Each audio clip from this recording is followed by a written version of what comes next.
A este día de reposo se le llama Shabbat Merbakim, el Shabbat de la bendición, porque es el Shabbat que antecede a la luna nueva que marca el comienzo de un nuevo mes bíblico, en este caso, el mes de Tamuz. Bajo este contexto, llegamos a la porción que comprende los capítulos 13, 14 y 15 del Sefer Bamidbar, conocido como el Libro de Números, y esta sección lleva por nombre Shelach Leja. Esta parashá es muy importante, porque nos da la crónica del episodio de los 12 espías, la cual nos enseña las consecuencias de actuar bajo nuestro propio criterio, los juicios que emitimos desde nuestra percepción personal, sin Torá, acerca de las cosas y de las personas que nos rodean.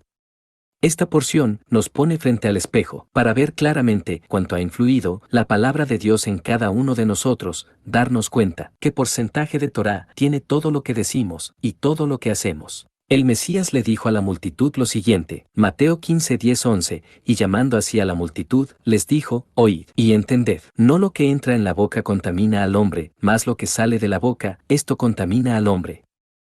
El Mesías nos está enseñando que, si todas las cosas que decimos no están por lo menos aderezadas con la Torá, incluso las palabras más duras, entonces esas palabras van a dañar al mismo que las dijo. Por eso, no es coincidencia que esta porción se estudie dentro de las fechas del signo de Cáncer, porque todo lo que decimos y todo lo que hacemos bajo nuestro propio criterio, sin Torá, empieza a desarrollar cáncer. Aquí es donde hacen sentido las palabras del Mesías, de que el daño no es por lo que comes, sino por lo que dices y lo que haces.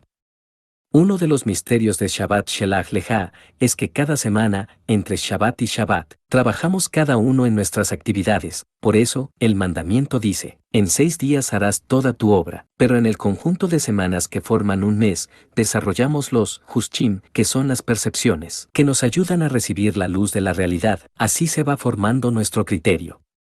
Antes de formar nuestro criterio de la realidad, esa percepción encuentra 2 filtros, nuestra forma de pensar, la Torá, y nuestro trabajo espiritual, consiste en elegir por cuál filtro pasamos esa percepción. Si la pasas por el filtro de tu forma de pensar, te vas a encontrar con tu realidad. Si la pasas por el filtro de la Torá, te vas a encontrar con la verdad.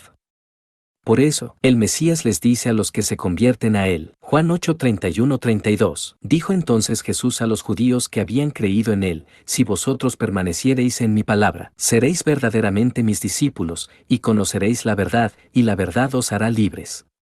¿Libres de qué? De todo tipo de cáncer. Entendiéndose por cáncer, no solo la enfermedad, sino también todo tipo de mal, como la escasez o la delincuencia y todo lo que daña a las personas. Por eso, la oración del mismo Mesías dice, Juan 17, 14 al 17, yo les he dado tu palabra, y el mundo los aborreció, porque no son del mundo, como tampoco yo soy del mundo. No ruego que los quites del mundo, sino que los guardes del mal. No son del mundo, como tampoco yo soy del mundo. Santifícalos en tu verdad, tu palabra es verdad. La petición del Mesías es clara, si ya tienen la palabra de Dios, que es la Torá, pues que se conduzcan conforme a esa palabra, que no vean las cosas como las enseña el mundo, que vean las cosas conforme a la verdad, y esa verdad es la Torá. Dicho de otra manera, el Mesías dice, ya les di la Torá, pues que hablen y actúen conforme la Torá, que no piensen como la gente del mundo piensa, que piensen y actúen como se los muestra en la Torá, porque esa es la verdad, y lo demás no. La historia es muy conocida, el pueblo de Israel llega a las inmediaciones de la tierra prometida y el pueblo sugiere enviar a los líderes de cada tribu a recorrer la tierra para inspeccionarla y tener un panorama claro de ella. Pero de los 12 espías que fueron a esta misión, al menos 10 de ellos trajeron un informe pesimista y alarmista, no tomando en cuenta la promesa de Dios, por lo cual Dios los envía a vagar 40 años en el desierto, hasta que esa generación perezca. Parashá Shelach Leja nos deja ver que, así como los espías de Israel comprobaron las bondades de la tierra prometida, pero actuaron bajo su propio criterio, así también hay gente que puede estar rodeada de bendiciones, pero no las valora porque su forma de pensar no se los permite, su criterio los pone en una realidad que no es la verdad. Quizá la enseñanza más profunda de esta porción es acerca de la fuerza del perdón, el medio para alcanzar el perdón y el motivo del perdón. Números 14, 11 al 20. Y Dios dijo a Moisés, ¿hasta cuándo me ha de irritar este pueblo? ¿Hasta cuándo no me creerán? Con todas las señales que he hecho en medio de ellos, yo los heriré de mortandad y los destruiré, y a ti te pondré sobre gente más grande y más fuerte que ellos. Pero Moisés respondió a Dios, lo oirán luego los egipcios, porque de en medio de ellos sacaste a este pueblo con tu poder, y lo dirán a los habitantes de esta tierra, los cuales han oído que tú, oh Señor, estabas en medio de este pueblo, que cara a cara aparecías tú, oh Señor, y que tu nube estaba sobre ellos, y que de día ibas delante de ellos en columna de nube, y de noche en columna de fuego, y que has hecho morir a este pueblo como a un solo hombre, y las gentes que hubieren oído tu fama hablarán, diciendo, por cuanto no pudo Dios meter este pueblo en la tierra de la cual les había jurado, los mató en el desierto. Ahora, pues, yo te ruego que sea magnificado el poder del Señor, como lo hablaste, diciendo, Adonai, tardo para la ira y grande en misericordia, que perdona la iniquidad y la rebelión, aunque de ningún modo tendrá por inocente al culpable, que visita la maldad de los padres sobre los hijos, hasta los terceros y hasta los cuartos. Perdona ahora la iniquidad de este pueblo según la grandeza de tu misericordia, y como has perdonado a este pueblo desde Egipto hasta aquí. Entonces Dios dijo, yo lo he perdonado conforme a tu dicho. Pero esto ya había sucedido antes. Éxodo 32, 10 al 14, y Éxodo 34, 6 al 9. Ahora, pues, déjame que se encienda mi ira en ellos, y los consuma, y de ti yo haré una nación grande. Entonces Moisés oró en presencia de Adonai su Dios, y dijo, oh Señor, ¿por qué se encenderá tu furor contra tu pueblo? Que tú sacaste de la tierra de Egipto con gran poder y con mano fuerte. ¿Por qué han de hablar los egipcios, diciendo, para mal los sacó, para matarlos en los montes, y para raerlos de sobre la faz de la tierra? Vuélvete del ardor de tu ira, y arrepiéntete de este mal contra tu pueblo. Acuérdate de Abraham, de Isaac y de Israel tus siervos, a los cuales has jurado por ti mismo, y les has dicho, yo multiplicaré vuestra descendencia como las estrellas del cielo, y daré a vuestra descendencia toda esta tierra de que he hablado, y la tomarán por heredad para siempre.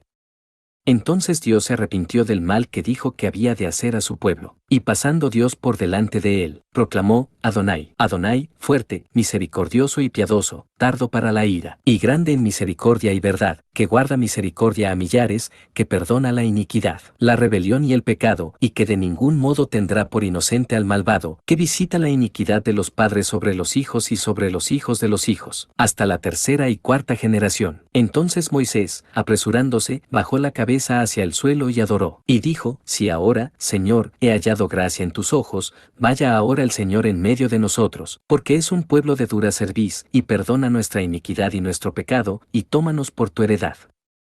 Aquí, Dios nos muestra que el pecado de los espías fue tan grave como el pecado del becerro de oro. Lo sabemos, porque el efecto fue el mismo, encendió la ira de Dios, y la consecuencia iba a ser la misma. Dios estaba decidido a exterminar a todo el pueblo. Esto nos enseña que rendir culto a una imagen y actuar bajo nuestro propio criterio, a pesar de conocer Torá, es igual, porque es relegar a Dios a un segundo término y poner por encima de Dios, o a una imagen, o a nosotros mismos. Cuando alguien cae en esto y se arrepiente y quiere volver al camino, debe de saber cómo volver a dirigirse a Dios y cómo debe de actuar delante de Dios a partir de ese momento, proclamar los atributos de Dios. Esto, Dios se lo enseña a Moisés en el caso del becerro de oro, en el capítulo 34 del Éxodo, y Moisés lo pone en práctica. En el caso de los espías, en el capítulo 14 de Números. Entonces, la fuerza del perdón, el medio para lograr el perdón y el motivo del perdón está en proclamar los atributos de Dios. Ahora veamos la parte medular de estos atributos. Adonai, Adonai, 2 veces, porque el compromiso con Dios ahora es doble. Pero en la traducción textual, dice, Yud, Hei, Bab, Hei, Le Adonai, el Señor es mi Dios. Esto significa someterse al gran poder de Dios y sujetarse a toda su autoridad. Tardo para la ira, o lento para la ira. La palabra tardo, o lento, en hebreo, es arek, que significa largo o prolongado. Y la palabra ira, en hebreo, es av, que significa respiración agitada. Regularmente, se entiende que Dios se tarda para enojarse, y eso crea un concepto de que Dios es torpe en su carácter. Y por eso, en la religión, realmente no lo toman en serio. Pero lento para la ira significa prolonga su respiración, que respira profundamente, porque sabe que el mal que hiciste lo vas a volver a hacer. Por eso, el Mesías advierte lo siguiente, Lucas 6, 29, 30, al que te hiera en una mejilla, preséntale también la otra, y al que te quite la capa, ni aun la túnica le niegues. A cualquiera que te pida, dale, y al que tome lo que es tuyo, no pidas que te lo devuelva. Esto significa que el que te hizo algo una vez, lo va a intentar de nuevo, y que debes de estar preparado para que no te lo vuelva a hacer. después de un pecado, como lo fue el del becerro de oro, o el de los espías, al querer volver al camino, el compromiso con Dios es doble, porque se pierde la confianza de Dios, y hay que hacer méritos para recuperarla. Grande en misericordia. La palabra grande, en hebreo, es rab, de la raíz rabab, que significa arrojar junto a, y la palabra misericordia, es gesed, de la raíz hasad, que significa para avergonzar. Esto significa que ya le mostraste a Dios tu verdadera cara y demostraste de lo que eres capaz, y Dios te perdona, pero te deja saber que está preparado para cuando lo vuelvas a hacer. El resto de los atributos está escrito en el segundo mandamiento, cuando dice, Éxodo 25, porque yo soy el Señor tu Dios, fuerte, celoso, que visito la maldad de los padres sobre los hijos hasta la tercera y cuarta generación de los que me aborrecen. La palabra para visitar, en hebreo es nasá, que significa alzar. Esto significa que Dios les demuestra o confronta, con su propia maldad, a todos los que le aborrecen. Por eso, el apóstol escribe lo siguiente, Gálatas 6:7, no os engañéis, Dios no puede ser burlado, pues todo lo que el hombre sembrare, eso también segará. Cuando nosotros pecamos, Dios sigue siendo el mismo, Dios Todopoderoso. A Él no lo afectamos. Y cuando después de haber pecado, queremos volver al camino, Dios sigue siendo el mismo Dios, pero nosotros ya no podemos seguir siendo iguales. Adentrémonos más en el tema central que trata esta porción, los espías que fueron a inspeccionar la tierra prometida y su diagnóstico al regresar. Números 13:27 al 29, y les contaron, diciendo, nosotros llegamos a la tierra a la cual nos enviaste, la que ciertamente fluye leche y miel, y este es el fruto de ella. Mas el pueblo que habita aquella tierra es fuerte, y las ciudades muy grandes y fortificadas, y también vimos allí a los hijos de Anac. Amalek habita el Negev, y el Eteo, el Jebuseo y el Amorreo habitan en el monte, y el Cananeo habita junto al mar y a la ribera del Jordán. Cuando alguien quiere manipular, comienza siempre diciendo la verdad para después deformarla. Aquí los espías confirmaron lo dicho por Dios, acerca de que la tierra fluye leche y miel, y mostraron un racimo gigante de uvas para después asustar a la gente, diciéndoles los que habitan ahí. La pregunta es, ¿realmente cuál fue el pecado de los espías que encendió el furor de la ira de Dios? ¿Acaso es pecado asustarse? ¿Realmente de qué se asustaron? ¿De Amalek, de los gigantes, o de qué? Números 13:31. Mas los varones que subieron con él, dijeron, no podremos subir contra aquel pueblo, porque es más fuerte que nosotros. Si analizamos este texto, nos podemos dar cuenta que realmente los espías no hablaron mal de la tierra prometida. Hablaron en contra de poder conquistarla, a pesar de que Dios iba con ellos. Hicieron ver que los habitantes de esa tierra eran más fuertes que Dios. Esa fue la ofensa, eso fue lo que encendió la ira de Dios. Esto sucede el día 9 del mes judío de Ab, que, en el calendario gregoriano, es entre los meses de julio y agosto. Esto es importante saberlo, porque es cuando se abre una fecha en la que Dios juzga y emite sentencia en contra de los que dudan de Dios. Por eso, esta es una efeméride trágica, pues en esta fecha suceden constantemente sucesos que recuerdan las consecuencias de dudar de la palabra de Dios, pues además de que, a partir de esa fecha, el pueblo comenzó a vagar por el desierto 40 años, y que esa generación no entraría a la tierra prometida. También el 9 de Ab suceden la destrucción del primero y del segundo templo, en el año 586 a.C. y en el año 70 de esta era, respectivamente, el destierro del pueblo de la tierra prometida desde el año 135 hasta el año 1948 después de Cristo, la expulsión de los judíos en Inglaterra en el año 1290, y la expulsión de los judíos de España durante el reinado de los reyes católicos. Todo esto, y otras tragedias más, suceden en un día 9 de Ab. Esta fecha en el calendario gregoriano sucede entre los meses de julio y agosto, y es un momento de introspección, para evaluar realmente qué tanto confiamos en la palabra de Dios. Pero veamos si se puede justificar la falta de los espías. Ellos hablan de que los habitantes de Canaán son más fuertes que Israel, pero Dios ya había vencido a dos ejércitos poderosos, al ejército de Egipto, y sin que Israel tuviera que meter las manos. Y también, ya Dios había vencido también al ejército de Amalek con Israel, peleando, por lo cual no tenían excusas. Pero de esta forma, los espías, que también eran líderes de cada tribu, hicieron que el pueblo sacara su mentalidad terrenal, animal y diabólica, siempre fijándose en lo que les hace falta, y no en lo que tienen. Números 14, 1 al 4. Entonces toda la congregación gritó, y dio voces, y el pueblo lloró aquella noche, y se quejaron contra Moisés y contra Aarón todos los hijos de Israel, y les dijo toda la multitud, ojalá muriéramos en la tierra de Egipto, o en este desierto ojalá muriéramos. ¿Y por qué nos trae Dios a esta tierra para caer a espada, y que nuestras mujeres y nuestros niños sean por presa? ¿No nos sería mejor volvernos a Egipto? Y decían el uno al otro, designemos un capitán, y volvámonos a Egipto. Veamos la agenda de los espías. Eran príncipes de cada tribu, entonces vieron que sería muy difícil gobernar al pueblo en libertad. Junto a pueblos como Amalek y los gigantes, estaban viendo sus intereses personales. Pero Caleb veía otra cosa. Caleb veía el cumplimiento de la promesa de Dios.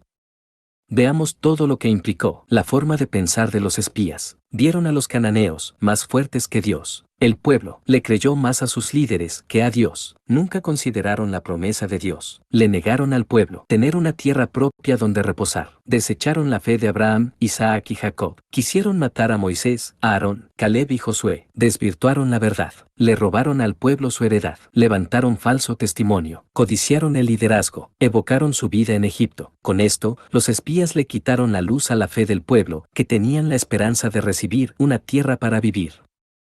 Esta parashá es la más fácil de entender, pero la más difícil de asimilar. Con el episodio de los espías, podemos entender que cuando Dios promete algo, lo cumple. Más aún, podemos entender que cuando Dios promete algo, de inmediato lo pone, solamente hay que moverse hacia ello y tomarlo. El problema surge en el movimiento que hacemos para tomar lo que Dios nos da. Todo mundo asegura que quiere cambiar para ser mejor, pero cuando viene la oportunidad del cambio, prefieren aferrarse para seguir igual. Es parte de la condición humana. El enfermo pide salud para seguir siendo igual que antes de enfermar. En los que practican la fe, la cosa no es distinta. Los discípulos de Yeshua volvieron a sus antiguas actividades. Después de la crucifixión, al grado que el Mesías tuvo que andar con ellos nuevamente durante 40 días para encaminarlos al Pentecostés. Y en todos los exilios vemos que la gente se asimila al lugar a donde llegan, y luego ya no quieren regresar a su heredad. Asimismo, en esta parashá, los espías tenían el cumplimiento de la promesa de Dios en la mano, y prefirieron seguir siendo esclavos de sí mismos. Esto es parte de nuestra lucha en el camino de la fe. Cuando Dios promete algo, es porque ya lo tiene en la mesa, nosotros tenemos que movernos para tomarlo. Pero al momento de tomarlo, ya no podemos seguir siendo igual, tenemos que evolucionar, crecer moral y espiritualmente. Segunda de Corintios 3:18, por tanto, nosotros todos, mirando a cara descubierta como en un espejo la gloria del Señor, somos transformados de gloria en la misma imagen, como por el Espíritu del Señor. Todo lo que Dios nos da tiene el propósito de un crecimiento que nos acerque más a Él. Si no lo hacemos y seguimos igual, desperdiciamos la bendición y nos alejamos de Dios. El pueblo de Israel rechazó la promesa de una tierra buena para ser una gran nación y Dios los alejó. Tuvo misericordia de ellos, por la súplica de Moisés y por la fe de Caleb, y les dio lo básico para vivir, pero nunca más. Les volvió a dar una promesa a esa generación, y murieron como esclavos de sí mismos. Cuando le pides algo a Dios, de inmediato surgen en ti 3 cosas. La arrogancia, por sentirte que eres merecedor de lo que pides. El autoapego, porque nunca te planteas ni le planteas a Dios que vas a cambiar. La falta de dignidad, porque solo quieres tu beneficio. Los 10 espías que actuaron mal son el ejemplo claro de la mentalidad y actitud que hay que destruir. Cada promesa que Dios te da es para conectarse contigo, y tú, al moverte y tomar lo que Dios te ha dado, es un logro para conectarte, tú, con Dios. Esto es algo que debes de valorar mucho, pues se trata de algo divino que estás recibiendo. Tienes que entender que, si el cielo te responde en algo, tú ya no puedes seguir siendo el mismo tipo de persona que eres, pues ahora eres alguien que tiene contacto con lo divino. Por lo tanto, si el cielo está atento a ti, tú debes de someterte a su poder y sujetarte a su autoridad. Es lo menos que puedes hacer para corresponder. Así lo enseña el Mesías. Juan 14, 12 al 14, de cierto os digo, el que en mí cree, las obras que yo hago, él las hará también, y aún mayores hará, porque yo voy al Padre. Y todo lo que pidiereis al Padre en mi nombre, lo haré, para que el Padre sea glorificado en el Hijo. Si algo pidiereis en mi nombre, yo lo haré. Absolutamente todo lo que Dios nos concede es para dar testimonio de Él. Esto nos obliga a servir a los demás, para corresponder al favor de Dios. Juan 15:3-4. Ya vosotros estáis limpios por la palabra que os he hablado. Permaneced en mí y yo en vosotros. Como el pámpano no puede llevar fruto por sí mismo, si no permanece en la vid, así tampoco vosotros, si no permanecéis en mí. Dios escuchó el clamor del pueblo de Israel y lo sacó de la esclavitud en Egipto, para darles una tierra propia, para ya no ser más un pueblo de esclavos, y además les da la Torá, para ser un pueblo sabio, no solo para su propio beneficio, sino para hacer luz a las naciones. El primer exilio que sufre el pueblo de Israel es justamente el de los 40 años, que Dios los manda a vagar por el desierto. Dios los aleja de su heredad como sentencia de un juicio. El pueblo recibe un juicio estricto, porque ellos también emitieron un juicio contra la tierra prometida, contra los habitantes de esa tierra y en contra de la palabra de Dios. Esto nos enseña de que una manera para que nos venga un juicio en contra a nuestra vida es la manera en cómo nosotros juzgamos las cosas, a las personas y a lo que Dios ha dicho, lo cual es sumamente peligroso, pues al juzgar, tomamos acciones basadas en ese juicio, y lo más seguro es que nos equivoquemos, y tenemos que sufrir las consecuencias. Así lo dice el Mesías. Mateo 7:1-2. No juzguéis, para que no seáis juzgados, porque con el juicio con que juzgáis, seréis juzgados, y con la medida con que medís, os será medido. Veamos un ejemplo de esto que dice el Mesías. Los espías juzgaron a la tierra, que Dios les había prometido a los patriarcas darles para sus descendientes, que eran ellos. Y alguien dijo, Números 13:32, la tierra por donde pasamos para reconocerla, es tierra que traga a sus moradores. ¿Quién dijo esto? Coré. Por eso, a él y a los suyos, se los tragó la tierra. Y es que Israel es una tierra buena, pero no la escogió Dios por ser buena, es buena porque la escogió Dios, y eso la hizo ser el centro del universo, pues toda la energía que recibe el planeta desciende primero en la tierra de Israel, y de ahí se extiende a todo el mundo. Cuando una persona despierta el anhelo por la tierra de Israel y anhela la paz de Jerusalén, la tierra de Israel lo jala, lo atrae, y el alma de esa persona se vuelve justa cada que ora por Israel.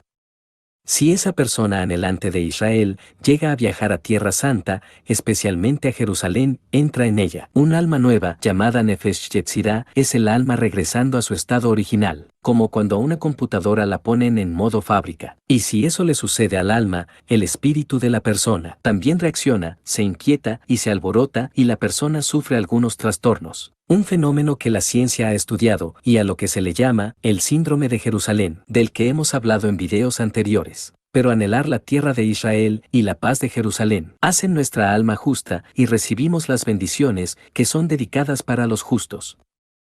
Salmo 122:6. Pedid por la paz de Jerusalén, sean prosperados los que te aman. Salmo 137:5-6. Si me olvidare de ti, oh Jerusalén, pierda mi diestra su destreza, mi lengua se pegue a mi paladar, si de ti no me acordare, si no enalteciere a Jerusalén como preferente asunto de mi alegría.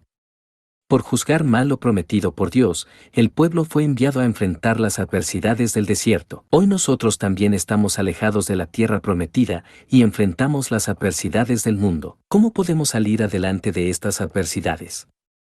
La palabra preocupación en hebreo es deaga. Dentro de esta palabra están 4 de las 5 primeras letras del alefato hebreo, Dalet, Aleph, Gimel, Hei. Falta la letra Bet. La letra Bet es la inicial de la palabra bitajón, que significa confianza y seguridad en Dios. El Mesías utiliza esta palabra al decir, Juan 16:33, estas cosas os he hablado para que en mí tengáis paz. En el mundo tendréis aflicción, pero confiad, yo he vencido al mundo. Pictográficamente, la letra Bet se representa con una casa, lo cual nos enseña que cuando confiamos en Dios, Él nos hace sentir como en casa, como será la vida en el mundo venidero. El pueblo de Israel anduvo de nómada en el desierto 40 años en tierra de nadie, el lugar donde el diablo planea sus maldades, pero al pueblo de Dios nunca le faltó el maná para comer, nunca les faltó el pozo de agua, su ropa nunca envejeció y su calzado no se desgastó.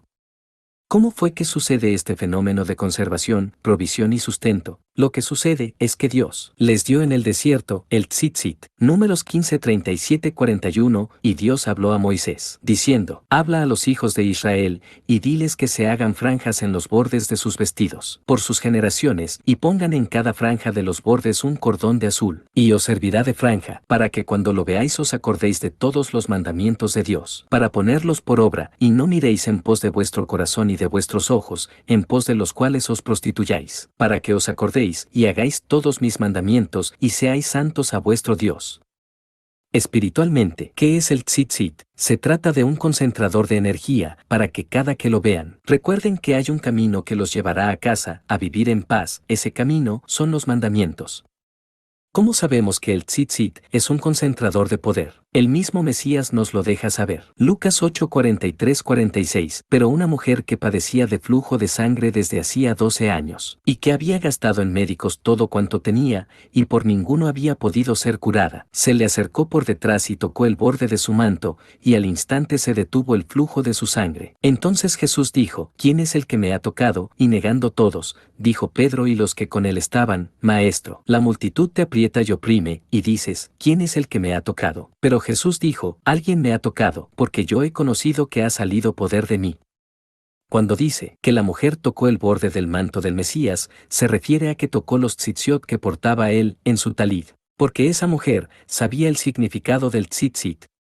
En esta parashá también hay un mensaje para la religión de nuestros días. Los 10 espías reaccionaron conforme a su criterio personal, conforme a su propio entendimiento, y no tomaron en cuenta que aquella tierra se las había prometido el Dios que les liberó de la esclavitud con mano fuerte y poderosa, haciendo prodigios, señales y maravillas, y manipularon a la gente, distorsionando la verdad.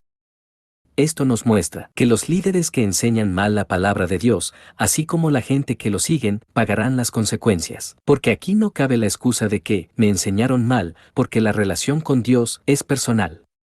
Porque así lo enseña Dios en su palabra. Y en su palabra está su presencia.